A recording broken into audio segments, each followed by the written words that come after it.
Yes guys, welcome back to another Fantasy Football Fix YouTube video. My name is FPL Nacho, and in this video, we are going to be looking at the top transfers going into Game Week 21. Now, that is going to include a bit of a deep dive on those Brighton midfielders. I know a lot of managers are wanting to know which one is the best one to own. We're also going to be looking at which I believe is the best value midfielder in the game, and also a differential midfielder that I absolutely think should be on our radar. So guys, if you are new around here, please do consider hitting that subscribe button, and if you enjoy the video, make sure you do drop a like just to show us that you are enjoying the content. So guys, without further ado, let's get started looking at the Brighton assets and the one that I think you should be owning for Game Week 21.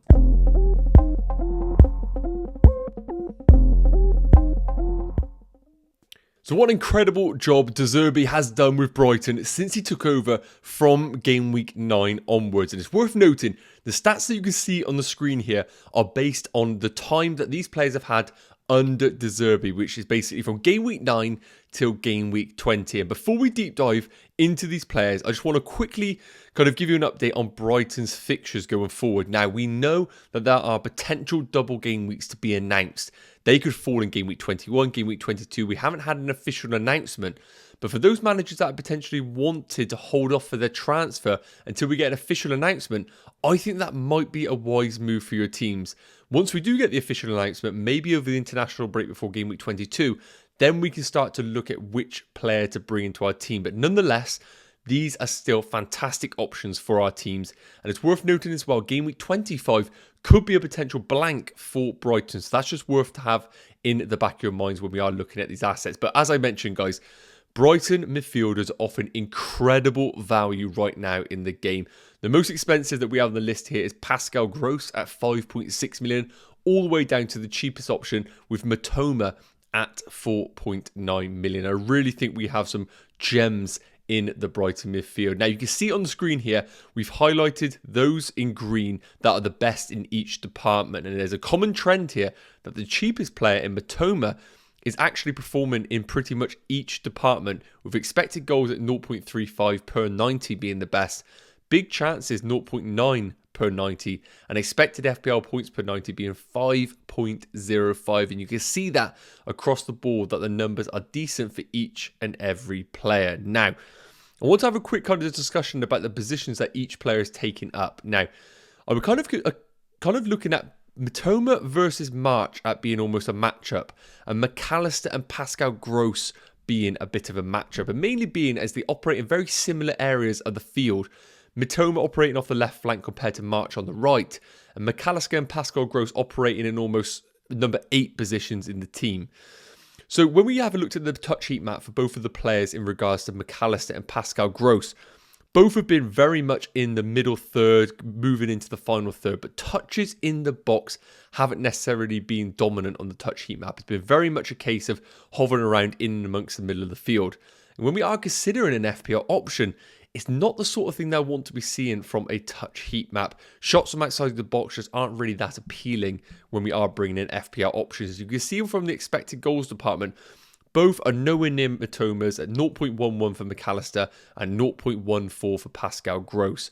Now, the reason why I prefer Pascal Gross over McAllister as we speak is that set pieces are definitely in his favour. Expected assists 0.18 is better than McAllister's at 0.08. And McAllister not being on corners naturally is going to hinder him as a potential FPL option. With big chances also being in Pascal Gross's favour, I feel it very difficult for me to sit here and recommend McAllister over Pascal Gross as an FPL option. It's worth noting, De Zerbi's recent press conference suggested that he may operate McAllister in a further afield position, maybe in a 10. But over the last 2 game weeks, I haven't seen anything in the touch heat maps to suggest anything worth noting over the last games. It is worth me saying. Now, when we're looking at Matoma versus March, when we do look at the touch heat map, we are very much looking at basically the exact same touch heat map, just one on the left and one on the right. So both very, very promising coming into the box on their respective flanks. But what you can see on the stats here is Matoma is looking fantastic from a goal threat perspective. 0.35 compared to March's 0.19 in expected goals. And the big chances are the one that's really standing out here. 0.9 compared to March's 0.26. Now, naturally, because of March's monster haul against Liverpool in game week 20, I think a lot of managers are going to be very much tempted to go towards Solly March, and I think that is absolutely understandable. In particular with March being on set pieces, a lot of corners, I think that just adds another string to his bow that Mitoma doesn't necessarily have in his department. Now, I think the big thing in regards to Mitoma, which I really do like, is from an eye test perspective, he is just looking like such an incredible player. The speed that he does offer Brighton down that left flank, we saw what he did against Trent Alexander-Arnold, makes him a bit more of an exciting option for us. But what it is worth noting is we're seeing with March almost being deployed a bit further forward than we were seeing in previous times under De Zerbi. Maybe the absence of Trossard meaning that March is getting a bit more of a license to go forward. So, guys, look, I think to conclude this here, we can see on the projected points that McAllister is leading the way on 18.3. But if I was to rank these, I probably would have McAllister as number 4 right now on the list in front of us. I would then have Pascal Gross at number 3. But when it comes down to between Mitoma and Solly March, I really think we could flip a coin. I think both have really, really good underlying numbers. And March in particular, I think may evolve as a better option as the game weeks come forward. But I just can't look past Mitoma's goal threat right now in the team. And what I saw on the eye test as well, I think at a cheaper price, Mitoma would actually be the one that I would be tempted to go towards. That said, I honestly don't think you can go too far wrong with any of these assets that we're discussing right now. But if I had to rank them, I probably would have Mitoma number 1 with March just in second place. But let me know your thoughts in the comments, guys. With the fixtures they have coming up, the potential double game week announcement, I feel like Brighton assets are going to be very, very popular in a lot of FPL managers' teams. So I'm really excited to see which direction you guys are going to with your Brighton assets. So guys, that is the Brighton midfielders covered. Let's look at one of the best value midfielders in the game that I think need to be right up there in our top transfers. Now that man is going to be Arsenal's Odegaard, a player that I feel like as an FPL community we continually start to overlook. Now I think a big reason why we've overlooked Odegaard for so long this season is because of the temptation of the wingers in the Arsenal team and in the FPL game. With Martinelli being so cheap at the start of the season at 6 million and Saka being a proven FPL option in and also on penalties, I think naturally we got drawn towards these wingers who I think when you start to discuss the Arsenal team, you'd feel like the wingers are the ones that are going to get the most goal threat, the most expected assists, and naturally be the talisman in the team. But what we are seeing in Odegaard here is almost a breakthrough season for him, not only as an Arsenal captain, but as an FPL option as well. And I'm almost getting early KDB sorts of vibes where we're getting him playing 90 minutes week in, week out, but being the creative force and driving force in this Arsenal team. But when it comes to Odegaard, he is the complete package. Expected goals per 90 at 0.26. Now, as I mentioned, when we are comparing this to Arsenal assets in the midfield department, he has the second best for expected goals per 90. Saka leading the way on 0.29, but Odegaard really, really close at 0.26, followed by Martinelli. But where he really does shine, as we would expect, expected assists per 90, he leads the way for Arsenal midfielders at 0.32. And the real impressive thing here is bonus points per 90, 1.13, which is by far and beyond the best in an Arsenal shirt. Xhaka is actually second best at 0.41. So, as I mentioned, and I speak about this a lot in videos, bonus points, I believe, is what differentiates a good FPL option and a great FPL option. And with him currently averaging 1.13 bonus points per 90, this is why he is starting to pull away from the rest of the pack and midfielders priced at similar ranges. With him being such a creative force, he's getting the passing tiers, he's getting the attacking creative numbers, but also the shot volume and the goal threat. He is almost like what Kieran Trippier is in defence in the midfield. And what I love about Odegaard as well is his minutes are absolutely secure. Arteta, I feel, doesn't trust anybody else in that position, and he feels like the most important cog in this Arsenal machine right now. And it's also worth noting, I'm not just comparing Odegaard against other Arsenal midfielders. He is one of the best performing midfielders in the game, full stop. He is second best for expected FPL points of all midfielders at 6.06 per 90. Only Mo Salah is beating Odegaard in this department. And again, we're looking at the past performances, but going forward, based on our projected points for the next 3 game weeks, he's projected to score the 5th best of all midfielders at 23.3 points. And we need to remember he's only 6.8 million. So I think naturally we want to be going towards these Brighton assets because of their doubles that might be announced. And we want to go towards the shiny sort of FPL toys in the attacking departments, maybe even someone like Mudryk at Chelsea. But I think we need to look at what is in front of us right now. We are getting an Arsenal player who is playing in one of the best attacking teams in the league. Absolutely guaranteed for game time and posting some of the best underlying numbers, not just for goal threat, but also creativity as well. And I feel like it's an absolute no-brainer to have Odegaard on the top of your transfers. Now, similar to what I said about the Brighton assets, bit different for Arsenal. They have a tricky home game against Man United. And I do think rolling the free transfer for game week 1 is game week 21 is a wise move, because we gain information during the international break that we might get some additional doubles announced. But after game week 21, Arsenal have Everton away, a double both at home, and then Aston Villa away. These should not be shied away. I think Odegaard is a fantastic move.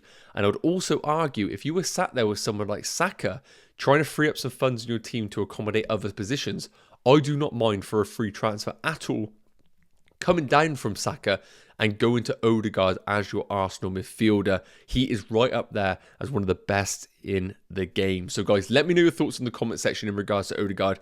He is looking like a phenomenal FPL option. But last up, we're going to cover a player that I cannot believe is being included in this video, but someone who is really starting to look like a potential FPL option after so long this season. Now that man is going to be James Ward-Prowse. Such a familiar name in the Premier League over the years, but one that doesn't necessarily get spoken upon enough in the FPL community. And that's because he is such a difficult player to predict his returns. He's been an ever-present in the Southampton team for so many years now, and he's always performed every single season, getting between 150 to 170 FPL points and being between the 6.5 million midfielder range. It is ridiculous why we don't consider him more often, but the problem with James Ward-Prowse is he just racks up monster hauls here and there and then disappears for a few game weeks, and really, really difficult because so many of his goals come from set pieces, so he can score them against any team, and he also accumulates so many from corners and indirect free kicks. So Ward-Prowse and FPL managers don't really come together very often. However, the stats that you can see on the screen here are such a small sample size, but I think they are even more relevant than game weeks 1 to 16. You can see here, these are based on game week 17 to game weeks 20. So it's about 360 minutes or so for James Ward-Prowse in this discussion here. And you can see over the last 4 games, he scored 4 goals and posted an expected goals per 90 of 0.54. Now, as I mentioned, it's a very small sample size, but what we are seeing with Nathan Jones is a slight tactical tweak in the Southampton team. He's deploying 2 defensive mids, one of those being the unbelievable Lavia, who is just doing an incredible job from a defensive perspective, and putting Ward-Prowse in basically attacking mid-10 role and giving him a license to actually support the attacks rather than being a deep playing playmaker and building the attacks from there. And just to compare some of the stats here from what he was posting in the opening 16 game weeks, as you can see, expected goals per 90 is 0.54. He was posting an expected goals per 90 beforehand at 0.04, which is basically nothing. Shots per 90, he's currently posted over the last 4 game weeks 2.5 per 90. And in the previous 16 weeks, he was posting 0.8 per 90. So a real big jump up there. And also as well, shots in the box. 1 shots in the box per 90 over the last 4 game weeks. 0.07 per 90 in the previous 16 game weeks. And what I do love as well with Ward-Prowse, when I associate him as an FPL option, I see it as worldy free kicks or long-range open play goals. So naturally, he never accumulates big chances. But what you can see here, over the last 4 game weeks, he's averaging 0.75 big chances per 90. To me, that is the biggest indication of them all, that he's actually getting into some attacking positions where returns could become consistent. With his expected FPL points per 90 at 6.62, it's one of the best of all midfielders over that period. Now, as I mentioned, please take these underlying stats with a pinch of salt. They are only over 4 game weeks worth of data. But as I mentioned, when a new manager comes in and changes the position of a player, I personally feel that the opening 16 game weeks almost become redundant as he is going from such a drastic shift in his position. Now, at 6.2 million, only 0.6 million less than Odegaard, I'm naturally going to tell you to go to Odegaard, and I'm also going to tell you to go to the Brighton assets that I discussed in the likes of Matoma, absolutely. But if you are on that rare occasion where you own both of those sort of assets and you're looking for a midfield differential at 2.5%, I think Ward-Prowse could do very, very well over the next few game weeks. Villa at home, Brentford away, Wolves at home, and Chelsea away. If he's starting to accumulate these sort of underlying stats and being a creative number 10 and a goal threat, on top of his free kick and set piece potential that he always offers every single season, we could finally see Ward-Prowse deliver as an FPL option, and actually a consistent one at that. So one that I think we need to absolutely keep on the radar. And if Nathan Jones continues to get the results of Southampton, we know that James Ward-Prowse is going to be the heart of everything good there. So guys, that is going to wrap up this video looking at the top transfers going into game week 21. I really hope that it has answered the Brighton midfielder conundrum and also gave you a bit of food for thought in the Arsenal midfielder department and as a differential for James Ward-Prowse. All that leaves me to say, guys, is thank you so much for tuning in. If you did enjoy the video, please do consider hitting that like on the video and also clicking subscribe for the channel. We really like to have you on board for the rest of this journey this season. And of course, all the information taken from fantasyfootballfix.com. You check out all of the links in the bio below this video. So guys, I will talk to you very soon on the Game Week 21 live stream deadline, which is going to be on Friday. Till then, see you then.